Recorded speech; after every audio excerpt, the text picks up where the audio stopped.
Bonjour à toutes et à tous, nous sommes le dimanche 18 février, j'espère que vous allez bien, que vous avez passé un bon week-end. On est parti pour un nouvel épisode d'Economics, comme chaque dimanche, et on va comme d'habitude faire le tour d'horizon de l'actualité économique mondiale. Avant tout, notez que ce podcast est soutenu par Quorum l'Épargne. Cette entreprise indépendante a la même vision que celle que nous avons ici, à savoir que chaque épargnant doit comprendre ce qu'il fait de son argent, et que pour ça, il faut lui expliquer dans un langage clair et compréhensible. Pour faire les bons choix en termes d'investissement, il est important d'être bien conseillé et accompagné. Depuis 2011, Quorum l'Épargne vous donne justement les clés pour bien comprendre et pour naviguer dans le monde de l'épargne qui peut sembler complexe de prime abord. Ils ont permis à 120 000 nouveaux épargnants de placer 7 milliards d'euros dans des produits d'épargne accessibles, en lien avec l'économie réelle, en recherche de performance et surtout adaptés à leurs projets et à leurs besoins. Je précise que ces placements présentent des risques spécifiques, notamment celui de la perte en capital. Je suis très heureux car nous partageons une mission commune à travers notre quête de déjargonner et vulgariser l'économie, rendre l'épargne accessible à toutes et à tous. D'ailleurs, ce podcast parraine ceux qui décident de rejoindre Quorum l'Épargne. Si vous êtes intéressé par leur offre et que vous répondez aux conditions du parrainage, donnez le code COSMOS, COSMOS, pour bénéficier d'une récompense de bienvenue. Allez, on commence le tour d'horizon de l'actualité économique aux États-Unis. Lors d'un meeting en Caroline du Sud, Donald Trump a encouragé la Russie à attaquer certains membres de l'OTAN. En fait, le candidat républicain pour les élections présidentielles de 2024 s'est montré irrité envers les alliés de l'OTAN qui ne consacrent pas 2% de leur produit intérieur brut à la défense, qui est en fait la référence de l'alliance militaire des pays membres de l'OTAN. Trump a très clairement évoqué lors du meeting qu'il ne défendrait pas ceux qui ne respectent pas cette règle si, évidemment, il serait réélu en novembre prochain comme président des États-Unis. La vérité inconfortable est que seuls 11 États membres de l'OTAN ont consacré 2% de leur PIB à la défense l'année dernière. 13 pays de l'UE ne l'ont pas fait, dont l'Allemagne, la France, l'Italie et l'Espagne. Face à ces mots prononcés par Trump,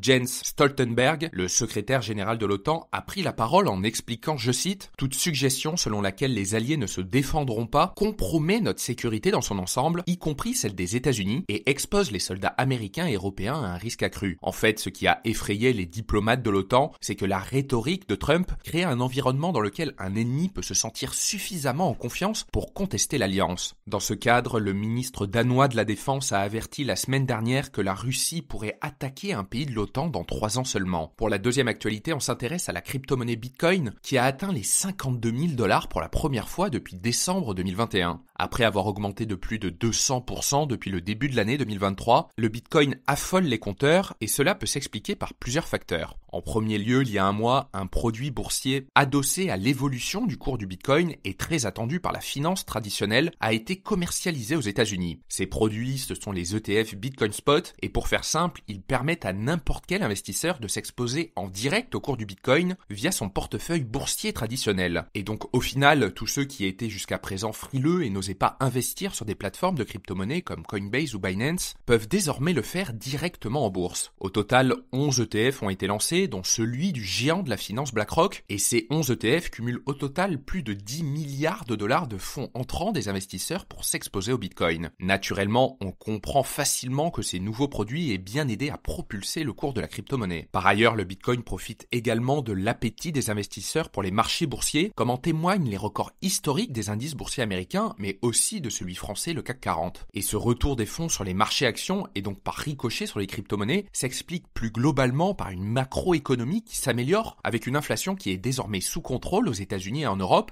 et donc ce qui laisse présager d'une baisse des taux d'intérêt des banques centrales, ce qui est historiquement favorable pour les marchés financiers. En revanche, certains facteurs géopolitiques sont à prendre en compte pour les prochains mois. Les conflits au Moyen-Orient et en Ukraine, ainsi qu'une économie chinoise qui ralentit, pourraient peser sur les marchés financiers et donc implicitement sur le cours du Bitcoin. Pour la troisième actualité, on s'intéresse au cours du cacao qui est en train de flamber. En fait, le prix du cacao, principal ingrédient du chocolat, a plus que doublé en 2023 et a augmenté de plus de 40% au cours du dernier mois, atteignant ainsi des sommets sans précédent. En fait, la tonne de cacao se négociait autour des 5 900 $ la semaine dernière, contre moins de 3 000 $ en 2022. Alors cette hausse fulgurante s'explique principalement par des phénomènes climatiques. Plus précisément, la planète connaît actuellement l'oscillation australe El Niño, qui se produit lorsque les températures de la surface de la mer du Pacifique oriental tropical augmentent d'au moins 0,5 degrés au-dessus de leur moyenne à long terme, et cela peut avoir des conséquences parfois désastreuses sur plusieurs cultures, car cela impacte également les vents et le climat, faisant déjà de 2023 l'année la plus chaude jamais enregistrée. Et le cacao est très sensible au changement climatique, en particulier aux températures plus chaudes. Un temps plus chaud et plus sec peut également entraîner des maladies dans les cultures, entraînant de mauvaises récoltes et potentiellement des effets à long terme sur la qualité des terres agricoles. Résultat, les intempéries et les maladies des arbres en Afrique de l'Ouest, qui produit environ les 2/3 du cacao mondial, ont décimé la production de la Côte d'Ivoire et du Ghana, les deux plus grands producteurs mondiaux de fèves de cacao. Plus précisément, les expéditions de cacao de la Côte d'Ivoire et du Ghana ont diminué de près de 40% par rapport à 2022, et cette baisse de l'offre du cacao, conjuguée avec une demande qui augmente à l'échelle mondiale, se répercute mécaniquement directement sur le prix d'achat. Les entreprises ont donc soit le choix de rogner sur leurs marges pour limiter l'impact des prix de vente, soit de répercuter cette hausse directement sur les prix des produits en magasin. Pour la quatrième actualité, on revient en France avec une tension pour louer un appartement meublé qui atteint des sommets. En fait, le dernier baromètre Logis signale des chiffres alarmants avec une baisse de 20% des biens meublés disponibles partout en France. L'étude souligne que depuis la rentrée scolaire, il faut en moyenne 6 mois pour réussir à louer un studio meublé dans la capitale. Selon Alexis Alban, président de Logis, le plus gros facteur de cette tension est la hausse de la demande en meublé qui s'est largement démocratisée ces dernières années. Ces logements canalisent désormais 65% des recherches de l'agence immobilière. Au global, la demande pour les biens meublés explose de plus de 18% en 2023. Par conséquent, de moins en moins de biens sont disponibles pris d'assaut dès leur publication. Alors cette tendance peut s'expliquer par plusieurs facteurs. Déjà, naturellement, par la hausse des taux d'intérêt depuis près de 2 ans qui ont contraint les ménages à se mettre en location faute de pouvoir contracter un crédit immobilier. Beaucoup de Français remettent donc à plus tard l'achat d'un bien et donc recherchent des biens en location en attendant, ce qui accroît la tension sur le marché locatif, notamment en réduisant le nombre de biens loués sur ce marché. Par ailleurs, il y a de plus en plus d'étudiants chaque année en France. Au total, Logis note une hausse du nombre de beaux étudiants de 2,2 points en France en 2023 par rapport à 2022. Et naturellement, pour la plupart des étudiants, les recherches portent sur les biens meublés. Cerise sur le gâteau, l'impact des Jeux Olympiques qui boostent la location saisonnière rajoute une couche de pression sur le marché, notamment à Paris. En parallèle, Logis note une augmentation globale et stable des loyers partout en France entre 2022 et 2023, plus particulièrement à Paris à plus 1,8%, à Lyon à plus 3,3%, Toulouse à plus 3,5%, Bordeaux à plus 10% ou encore Aix-en-Provence à plus 11,8%. Pour la dernière actualité, on reste en France avec l'État français qui va verser jusqu'à 3 milliards d'euros d'aide militaire à l'Ukraine en 2024. En fait, Emmanuel Macron et Volodymyr Zelensky ont signé un accord de sécurité vendredi soir qui stipule que la France s'engage à verser cette somme colossale après avoir déjà versé 1,7 milliard en 2022 et 2,1 milliards d'euros en 2023. Dans le cadre de cet accord qui s'étale sur une durée de 10 ans, Paris évoque notamment un renforcement de la coopération dans le domaine de l'artillerie. L'accord prévoit la fourniture d'une assistance globale à l'Ukraine pour le rétablissement de son intégrité territoriale dans ses frontières internationalement reconnues, mais aussi la dissuasion active et les mesures à prendre face à toute nouvelle agression de la Russie, ainsi qu'un soutien de l'adhésion de l'Ukraine à l'Union européenne. Et enfin, Emmanuel Macron a indiqué souhaiter que l'Ukraine adhère à l'alliance militaire de l'OTAN. Alors maintenant, au-delà d'aider militairement un pays en guerre aux frontières de l'Europe, on peut se demander pourquoi la France, le troisième pays le plus endetté d'Europe, avec une dette publique qui dépasse les 3 000 milliards d'euros, soutient financièrement et militairement l'Ukraine. Déjà à l'échelle européenne, dont la France est évidemment un pilier, conserver une stabilité militaire et géopolitique à l'est de l'Europe est essentiel pour maintenir la paix sur le vieux continent et éviter que Vladimir Poutine remporte cette guerre. Il y a forcément un côté où l'Europe doit montrer qu'elle ne cédera pas et résistera face aux ambitions de Poutine, ce qui serait sinon un énorme échec pour l'Europe et montrerait ainsi une sorte de faiblesse aux autres pays du monde. Par ailleurs, économiquement, l'UE est l'un des principaux partenaires commerciaux de l'Ukraine. D'autant plus que depuis l'invasion russe, l'Union européenne a coupé ses provisions avec la Russie et a donc d'autant plus besoin de l'Ukraine sur un certain nombre de produits comme le fer, l'acier, les produits miniers, les produits agricoles, les machines ou encore les produits chimiques. Et à l'échelle de la France, à moyen long terme, en étant l'un des pays qui soutient le plus l'Ukraine, il peut y avoir des considérations économiques pour les entreprises françaises dans la reconstruction de l'Ukraine, notamment dans les secteurs de l'infrastructure, de l'énergie et de la technologie. Le soutien à l'Ukraine peut aussi renforcer les relations bilatérales entre les deux pays en ouvrant potentiellement la voie à de futurs accords commerciaux qui bénéficieraient à moyen long terme à l'économie française. Merci beaucoup d'avoir écouté ce podcast. Vous êtes de plus en plus nombreux chaque semaine. Pensez à mettre une note au podcast sur la plateforme sur laquelle vous l'écoutez. Ça m'aide beaucoup à référencer le podcast et à le faire connaître à de nouvelles personnes. Merci et on se retrouve dimanche prochain pour un nouveau tour d'horizon.